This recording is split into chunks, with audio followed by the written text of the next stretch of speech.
आज हम लोग पढ़ने वाले हैं क्लास 10th की मैथ चैप्टर नंबर 1। ठीक है, इसके अंतर्गत पहला जो हमारे चैप्टर का नाम, पहले ये जान लेते हैं कि जो हमारे चैप्टर का नाम है वास्तविक संख्या यानी रियल नंबर। क्या नाम है? वास्तविक संख्या। ठीक है, तो वास्तविक संख्या के अंतर्गत यानी इस चैप्टर के अंतर्गत हमें क्या क्या चीज़ें पढ़नी है। पहली तो ये चीज़ पढ़नी है किसी भी भाज्य संख्या का अभाज्य गुणनखंड द्वारा, ठीक है, किसी भी भाज्य संख्या का अभाज्य गुणनखंड द्वारा एचसीएफ और एलसीएम ज्ञात करना, पहला हो गया। दूसरा हमें ये पढ़ना है किसी भी अपरिमेय संख्या को अपरिमेय किस ढंग से सिद्ध किया जाता है, इसके बारे में जानना। और एक शांत और अशांत अनावर्ती संख्याओं के बारे में भी हम लोग इस चैप्टर के इस चैप्टर में जानेंगे। ठीक है, आओ हम लोग पहले इस चैप्टर की शुरुआत करते हैं। तो हमारा पहला क्या है? Chapter number 1, chapter 1।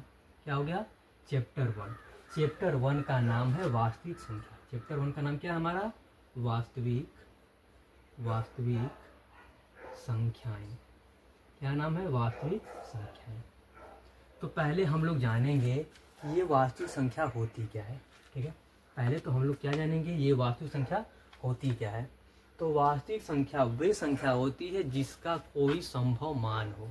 ठीक है, वास्तविक संख्या वह संख्या होती है जिसका कोई संभव मान हो। ठीक, चलो ठीक है, पहले तो हम इसे बस बता दे रहे हैं ऐसे आमतौर पे। ठीक है, और इसका डिफिनेशन हम अगले वाले वीडियो में बना के डाल देंगे। ठीक, तो वास्तविक संख्या वे संख्या होती हैं जिसका कोई संभव मान हो, और वास्तविक संख्या के अंतर्गत परिमेय और अपरिमेय दोनों संख्याएं आ जाती हैं। और इसका हम एक एग्जाम्पल देख लेते हैं पहले कि कौन कौन सी संख्याएं हमारी क्या होती है, वास्तविक संख्या होती हैं। पहला 1 2 3 एंड सो ऑन, 0 माइनस का 1 माइनस का 2 माइनस का 3 एंड सो ऑन, यानी इत्यादि और भी आ सकती हैं। ठीक है, और हमारा देख लेते हैं, ये हो जाएगी हमारा, ये हो जाएगी, ये हो जाएगी। ठीक है, यानी कि ये भी हो जाएगी, ये भी हो जाएगी, और ये भी हो जाएगी, और ये भी हो जाएगी, क्योंकि इन संख्याओं का एक मान है, क्या संभव मान है। जैसे ये क्या है, एक की वैल्यू है ना, -3 की वैल्यू है, इसकी वैल्यू है, इसकी वैल्यू है। अगर हम इसे सॉल्व करें कोई ना कोई मान आएगा ना। ठीक है, अब दूसरा देख लेते हैं 4.23 या कामा कर लेते हैं 5.45, ऐसे कुछ करके भी संख्याएं आती हैं, इनकी भी वैल्यू है। तो हमने अभी आपको बताया कि वास्तविक संख्या वह संख्या होती है जिनका कोई संभव मान हो। तो देखो यहाँ पे इन सभी संख्याओं का क्या है, संभव मान है। ठीक, अब हम वास्तविक संख्याओं में यानी इस चैप्टर में जो हमें पढ़ना है परिमेय और अपरिमेय, यानी इस चैप्टर में हमें क्या पढ़ना है, परिमेय संख्या और अपरिमेय संख्या। तो हम इसे पहले इरेज कर लेते हैं। ठीक, और इसका डिफिनेशन लिख देते हैं अच्छे तरीके से। ठीक, चलो पहले हम इसे इरेज कर लेते हैं।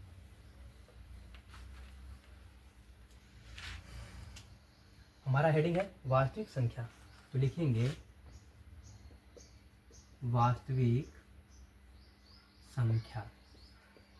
ठीक है, वास्तविक संख्या ऐसी संख्या या ऐसी संख्याएं, ऐसी संख्याएं जिनका कोई क्या हो, संभव मान हो, संभव मान हो। ऐसी संख्या को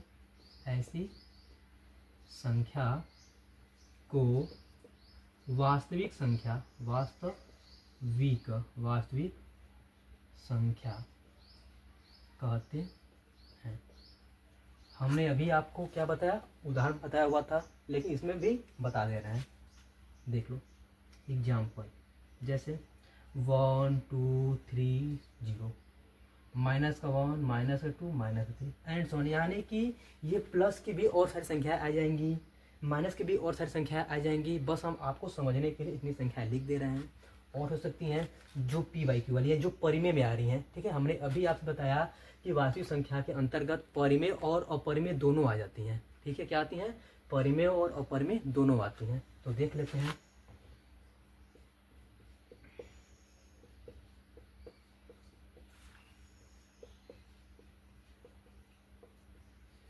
ठीक है, और ये दशमलव वाली संख्या लिख लेते हैं हम।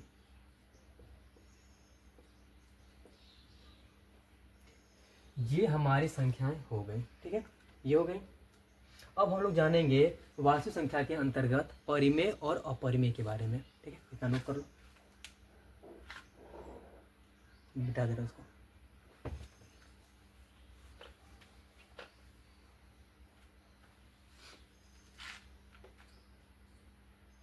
तो जानेंगे परिमेय और अपरिमेय। परिमेय संख्या पहली हमारी क्या हो जाएगी, परिमेय संख्या। दूसरी अपरिमेय, अपरिमेय संख्या, अपरिमेय संख्या। पहली हमारी क्या हो गई, परिमेय संख्या, और दूसरी हमारी क्या हो गई, अपरिमेय संख्या, ठीक है।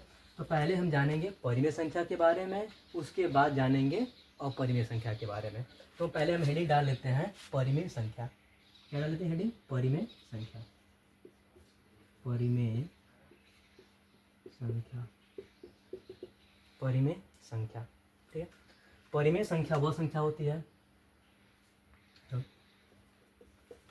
परिमेय संख्या, परिमेय संख्या वह संख्या होती है, परिमेय संख्या वह संख्या होती है जिसे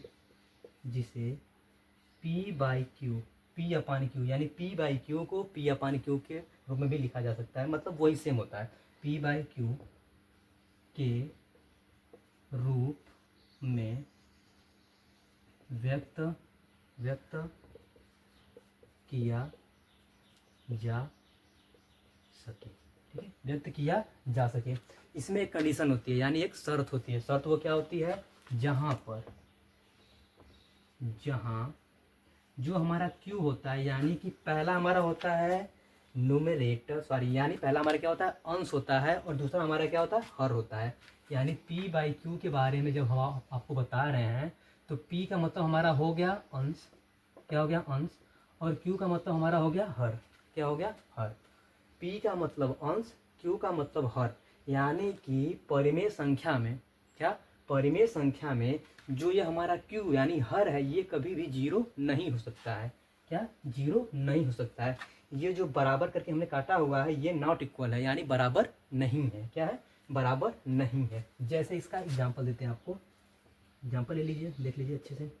जैसे हो गया हमारा 1 2 3 √4 √5, सॉरी √5 नहीं होगा, √9 होगा, √16 हो जाएगा, ठीक है, और सारी संख्याएं आ जाएंगी, ठीक।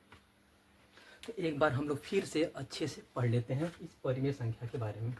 परिमेय संख्या वो संख्या होती है, क्या, परिमेय संख्या वो संख्या होती है जिसे P बाई क्यू के रूप में व्यक्त किया जा सके, जहाँ Q नॉट इक्वल का जीरो। तो हमने अभी आपको ऐसी कोई भी संख्या नहीं बताई जो ऐसे हो, P बाई क्यू के रूप में हो, ठीक है, P बाई क्यू के रूप में हो। लेकिन आप यहाँ पे देख सकते हैं किसी भी संख्या के नीचे हमेशा एक होता है, किसी भी संख्या के नीचे हमेशा एक होता है। जैसे हम यहाँ पे मान लिख लिए 5 लिख रहे हैं, क्या लिख लिए, 5 लिख रहे हैं, तो 5 के नीचे एक होगा तभी तो इसका मान 5 है।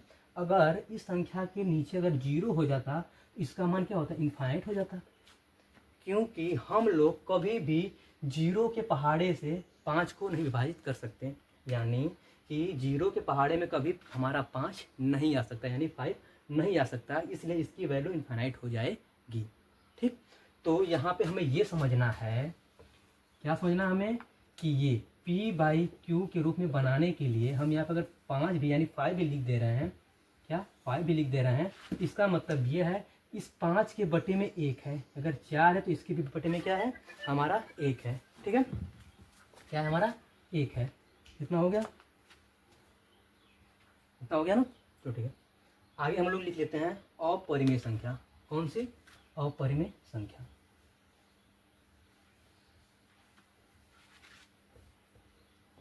अपरिमेय संख्या, इसे भी मिटा दे रहा हूँ, ठीक है, अपरिमेय संख्या लिख लेते हैं।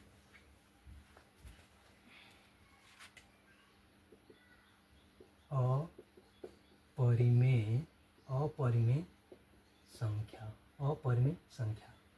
तो हम लोग देखेंगे अपरिमेय संख्या क्या होती है, अपरिमेय संख्या क्या होती है। अपरिमेय संख्या, अपरिमेय संख्या। अपरिमेय संख्या वह संख्या होती है, वह संख्या होती है।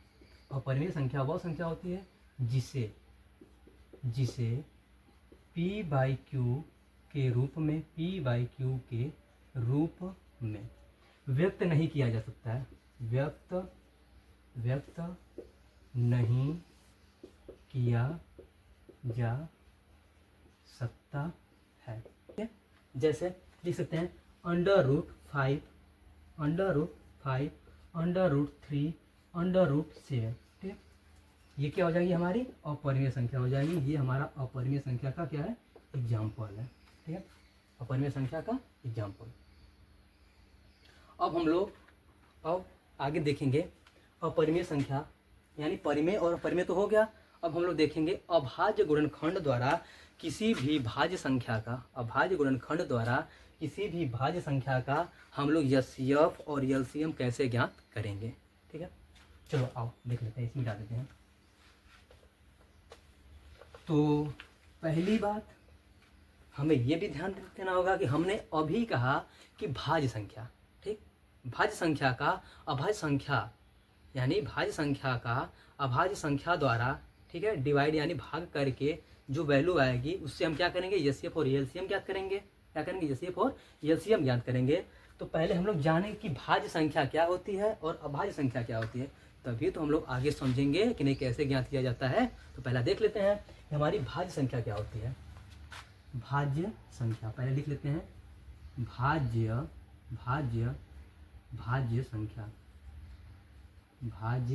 संख्या। तो हमारी भाज्य संख्या वह संख्या होती है, क्या होती है, हमारी भाज्य संख्या वह संख्या होती है जिसके 2 से अधिक गुणनखंड हो। ठीक है, क्या हो, 2 से अधिक गुणनखंड हो, या जो 2 से विभाजित होती चली जाए और पूर्णतः विभाजित हो जाए, उस संख्या को हम लोग क्या कहेंगे, भाज्य संख्या कहेंगे। यहाँ पे हम लोग लिख लेते हैं भाज्य संख्या वह संख्या, भाज्य संख्या वह संख्या होती है। ठीक है, भाज्य संख्या हमारी वह संख्या होती है जो या जिसका 2 से अधिक गुणनखंड हो, गुणनखंड संभव हो या गुणनखंड हो। ठीक है, वह संख्या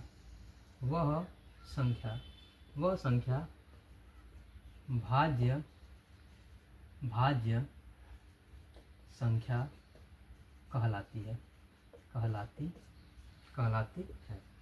एग्जाम्पल देख लेते हैं हम लोग। एग्जाम्पल जैसे हमारा क्या हो गया, 4 हो गया, 8 हो गया, ठीक है, 12 हो गया, ठीक, 9 हो गया, 16 हो गया। एग्जाम्पल हमारा हो गया। ऐसे हम काट लेते हैं कि भाज्य संख्या, ये तो हमारी भाज्य संख्या हो गई, इतना तो हम लोग समझ लिए। भाज्य संख्या के बाद हम लोग समझेंगे अभाज्य संख्या क्या होती है। उसके बाद हम लोग ज्ञात करेंगे कि भाज्य संख्या का कैसे हम अभाज्य गुणनखंड करते हैं। ठीक है, चलो इसे हम लोग इरेज कर देते हैं, मिटा देते हैं। अब हम लोग जानेंगे अभाज्य संख्या के बारे में। इसके बारे में, अभाज्य संख्या के बारे में। अभाज्य संख्या हेडिंग डाल लो, अभाज्य संख्या। तो अभाज्य संख्या वह संख्या होती है, अभाज्य संख्या वह संख्या होती है, लिख लेते पहले यहाँ पे, अभाज्य संख्या वह संख्या होती है जो एक और स्वयं से विभाजित होती है। ठीक है, समझना ध्यान से। अभाज्य संख्या वह संख्या होती है जो एक और स्वयं से विभाजित होती है, उसे हम लोग क्या कहते हैं, अभाज्य संख्या कहते हैं। अभाज्य संख्या वह संख्या होती है जो केवल एक व स्वयं से विभाजित हो। क्या हो, विभाजित हो, ऐसी संख्या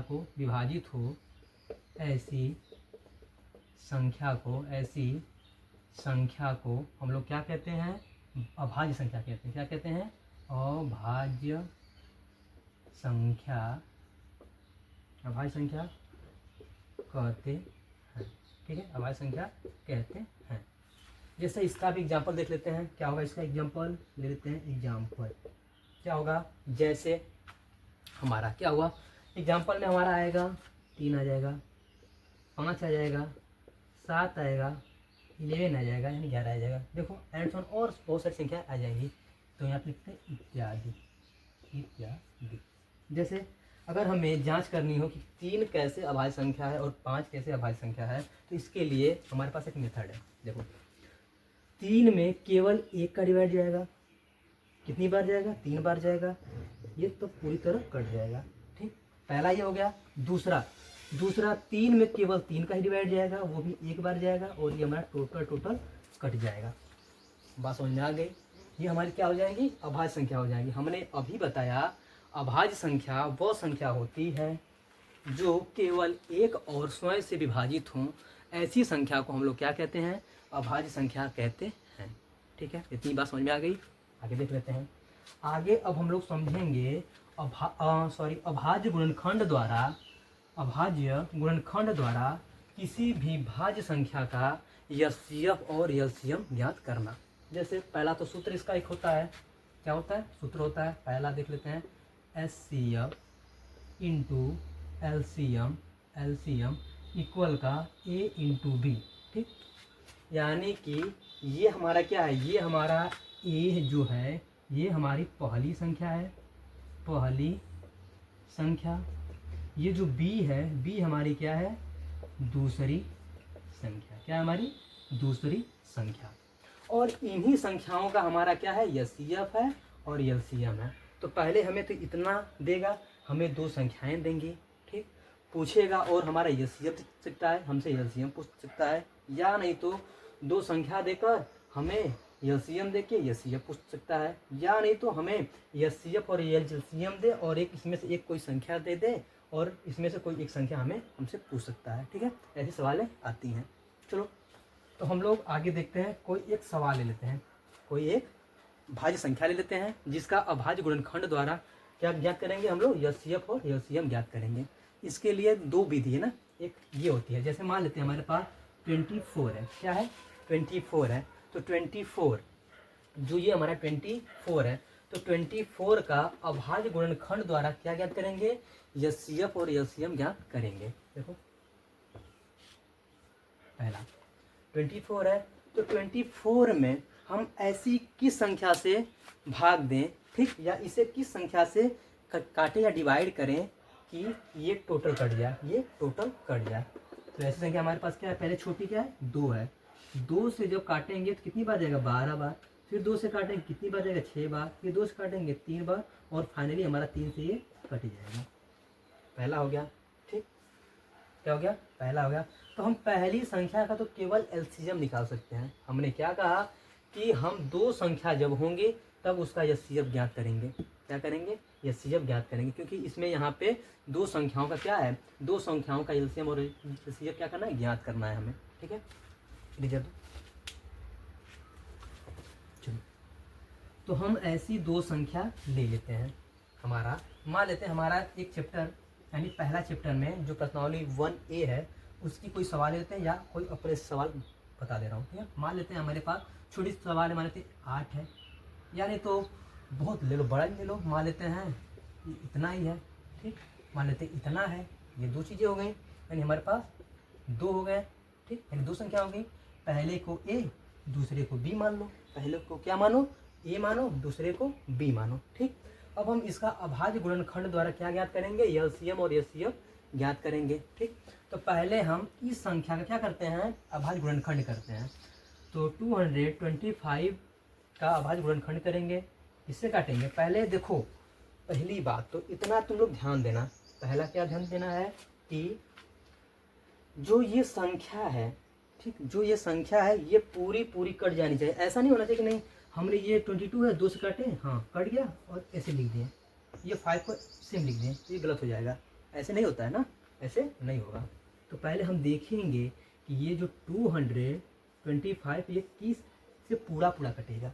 किस संख्या से पूरा पूरा कटेगा तब हम काटेंगे उसको। देखो तो 2 से तो यूँ नहीं कटेगा क्योंकि लास्ट में क्या हमारा विषम संख्या है। तो 3 से देखते हैं तो 7 तरीके 21, 7 तरीके 21, बचा कितना 1, यानी कि हमारा 21 था, यानी यहाँ पे क्या हमारा 22 है। और हमारा जब गुणा करेंगे कितना आएगा 21 आएगा, हटाएंगे 1 बचेगा और 1 को हम इसमें क्या करेंगे जोड़ देंगे, कितना हो जाएगा हमारा, यानी 1 के सामने यानी 5 के सामने ले लेंगे, कितना 15 हो जाएगा। तो 3 5 15, 3 5 15, कितना हो गया, कट जाएगा 5 बार में। अब देखो क्या ये जो 75 ये 3 से विभाजित होगा, कटेगा, देख लेते हैं, काटो 25 तियाँ कितना होता है, 25 तियाँ 75। अब फिर देखेंगे कि क्या ये जो 25 या 25 है ये कटेगा 3 से, नहीं कटेगा, नहीं कटेगा ना, इसे कटेगा 5 से कटेगा, कितनी बार कटेगा 5 बार कटेगा। फिर देखते हैं कितनी बार कटेगा, 1 बार कटेगा, यानी कि हमने तो इसे ज्ञात कर लिया कि नहीं 225 का जो अभाज्य गुणनखंड ये है, क्या है अभाज्य गुणनखंड, क्या है ये है, ठीक है। अब देखो हमारी संख्या क्या बच गई 216 बच गई, यानी 216। अब हम लोग 216 का अभाज्य गुणनखंड करेंगे। देखो यहाँ पे क्या है सम संख्या है, सम संख्या है तो सम संख्या का मतलब होता है कि 2 से डिवाइड चला जाएगा, क्या होगा 2 से डिवाइड चला जाएगा। देखते हैं 2 एकम में 2 8, 8 यहाँ पे यानी 16 है ना। देखो यहाँ पे 2 एकम में 2 एक बार गया, 1 है, एक क्या है 2 से छोटा है, नहीं जाएगा, क्या लिखेंगे 0, ठीक है। जब 0 लेंगे तो ये वाली संख्या इसके साथ हो जाएगी, ठीक, ये 16 हो जाएगा, कितनी बार जाएगा 8 बार जाएगा, कितनी बार जाएगा 8 बार जाएगा, ठीक। फिर काटेंगे 2 से, कितनी बार जाएगा 5 4, इतनी बार गया। फिर काटेंगे 2 से, कितनी बार जाएगा, देखो 2 2 जा 4, यानी 2 दूनी के 4, 2 दूनी के 4, बचा कितना 1 27, बात समझे, यानी 27 दूना कितना होता है 54 होता है। यानी कि हमें बस इतना ध्यान देना है कि अगर हम इस और इस संख्या का गुणा करें तो हमें ये प्राप्त हो, इस और इस संख्या का गुणा करें तो इतना प्राप्त हो, और इसका और इसका गुणा करें तो इतना प्राप्त हो। बस और समझ आ रही है, ठीक है। आगे देखते हैं अब ये किससे कटेगा, देखते हैं 30 कट जाएगा, कट जाएगा, ठीक। अब हम इसे ऊपर लिख लेते हैं यहाँ से, ठीक है, क्योंकि नीचे नहीं दिखेगा। देखो यहाँ से बचा हमारे पास 9, फिर 9 काटो 3 से, कट जाएगा, 3 से काटो कट जाएगा, ठीक। यानी कि 216 का हमारा अभाज्य गुणनखंड ये आ गया, क्या आ गया ये आ गया। तो ये तो हम एलसीएम ज्ञात करने के लिए अलग अलग किए हैं। अगर हमें एलसीएम ज्ञात करना हो, एलसीएम ज्ञात करना हो तो दोनों को एक में लेके तब काटेंगे, ठीक। या नहीं तो हमारे पास 2 संख्या हो गई और हम इससे इस तरह से निकाल के उसका एलसीएम ज्ञात कर लेंगे। जब हमें एलसीएम ज्ञात हो जाएगा तो हम इस फार्मूले पे रख के इसका एलसीएम भी निकाल लेंगे। बात समझा कितना, ठीक है। अब देखो तो यहाँ पे हम पहले संख्या लिखते हैं 2 2 5 इक्वल का कितनी बार गया, यानी इसके कितने अभाज्य गुणनखंड है, तो लिख लेते हैं यहाँ पे 3 3 5 इंटू का 5, यानी कि जब हम इसका मल्टीप्लाई करेंगे तो इसके बराबर आ जाएगा, ठीक है। दूसरा लिख लेते हैं 216 बराबर इसके कितने अभाज्य गुणनखंड है, इसको भी हम लिख लेंगे यहाँ पे। देखो कितनी बार 2 है तो 2 3 बार है, कितनी बार है 3 बार है, और 3 भी कितनी बार है तो 3 भी 3 बार है, 3 भी 3 बार है, ठीक। अब देखो हमने बताया था ये जो संख्या यानी कि इसके 216 के जितने भी गुणनखंड हैं वो हम यहाँ पे लिख लिए, यानी हमारा 2 3 बार है, 3 3 बार है, ठीक। अब देखो इन दोनों संख्याओं का जो गुणनखंड है यानी अभाज्य गुणनखंड है, दोनों में जो मैच करेगा हम उसे ले लेंगे। पहले देखो क्या क्या मैच कर रहा है, इसमें 1 3 है 2 3 है, इसमें देखो 1 3 2 3, बस यही केवल मैच कर रहे हैं तो हम यहाँ पे लिख लेंगे और इन दोनों का गुणा करा देंगे, कितना आएगा 3 3 9, यानी 3 3 के 9, यानी 9 आ जाएगा। यानी हमारा इस संख्या का एलसीएम कितना आ गया 9 आ गया, कितना आ गया 9 आ गया, ठीक 9 आ गया। तो क्या हम इन दोनों संख्याओं को लेकर, ठीक, एलसीएम को लेकर इस संख्या का एलसीएम ज्ञात कर सकते हैं, कर सकते हैं, क्योंकि हमें 3 चीज़ें मिल गई ना, एलसीएम मिल गया, ये दोनों संख्याएं भी मिल गई, तो एक चीज़ हम ज्ञात कर सकते हैं। देखो कैसे करेंगे, अब इसे हम मिटा देते क्योंकि इस बार कोई काम नहीं है।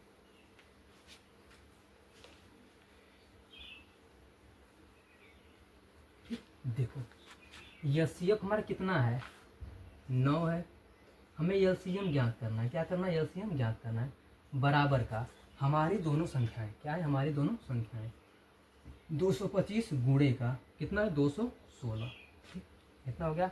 हमें एलसीएम ज्ञात करना है तो एलसीएम को यहीं छोड़ेंगे, 225 गुणे का 216। अब देखो मल्टीप्लाई में है तो बटा में जाएगा, जोड़ में होता तो उस साइड जाता, पक्षांतर होता, अगर प्लस होता तो माइनस होता उस साइड जाकर, अगर माइनस होता तो उस साइड जाकर प्लस में हो जाता। इतना तो पता होगा आप लोगों को, क्योंकि आप लोग 10th में पढ़ रहे हैं। ठीक है, देखो यहाँ पे अब कैसे करेंगे, तो हमारा जो इसका एचसीएफ इसके बटे में आ जाएगा।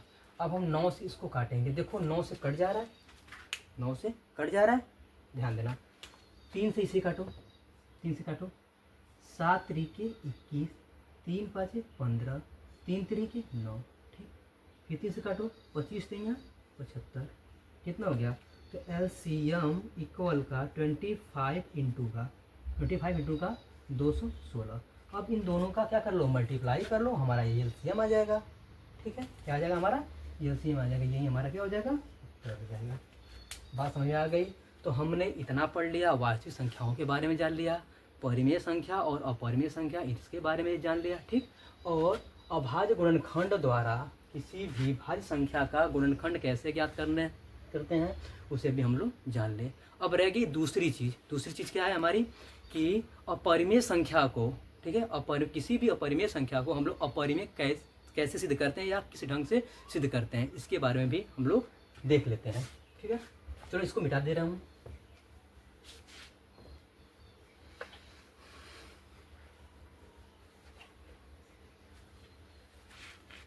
देखो, तो हमारी बुक में सवाल कुछ इस टाइप का दिया होता है। कैसे दिया होता है, मान के पहली सवाल कर लेते हैं। पहली सवाल, सिद्ध कीजिए कि, क्या होता है, स्तर देता है ना, सिद्ध कीजिए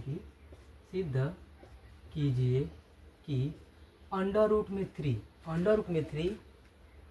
क्या अंडर रूट में 3 एक अपरिमेय संख्या है, अपरिमेय संख्या है, क्या अपरिमेय संख्या, यानी सिद्ध करने के लिए हमें देता है कि क्या कड़ी में 3 एक अपरिमेय संख्या है। जैसे बहुत सारी संख्या, देखो 5 बहुत सारी संख्या दे देगा, जैसे बोल देगा 5 प्लस का कड़ी में 3, यानी 5 माइनस का 3 प्लस का कड़ी में 3, या 2 प्लस का 5 कड़ी में 5 4 जो भी हो, यानी 3 4 इस ढंग का दे देगा, ऐसे दे देगा। ठीक है, तो हमें क्या करना होगा, हमें उसे अपरिमेय सिद्ध करना होगा। हालांकि ये तो हमें पता है कि नहीं, हमने अभी पढ़ा हुआ था आगे, पहले क्या पढ़ा हुआ था, ये क्या है, अपरिमेय संख्या है, लेकिन हमें सिद्ध करना है ना, कैसे है ये भी तो जानना जरूरी है कि नहीं, ये अपरिमेय संख्या है तो ये कैसे है। तो हम आइए यहाँ पे सिद्ध करेंगे इसको, ये अपरिमेय संख्या कैसे है। ठीक है, चलो देखो, तो हमें अपरिमेय संख्या का फार्मूला नहीं पता है, तो हम परिमेय के द्वारा इसे अपरिमेय सिद्ध करेंगे। ठीक, परिमेय के द्वारा क्या करेंगे, इसे अपरिमेय सिद्ध करेंगे, क्योंकि हमें परिमेय का फार्मूला पता है। देखो, तो सवाल लगाने से पहले क्या करेंगे, पहले हम लोग लिखेंगे माना कि इसके विपरीत, ठीक, यानी तो इतना भी लिख सकते हैं कि माना कि अंडर रूट 3 एक परिमेय संख्या है। ठीक है, लिख लेते हैं, माना कड़ी में 3 एक परिमेय संख्या है। क्या है, परिमेय संख्या है। माना कड़ी में 3 एक क्या है, परिमेय संख्या है। ठीक है, क्या है, परिमेय संख्या है। देख लेते हैं, अंडर रूट 3 बराबर का a/3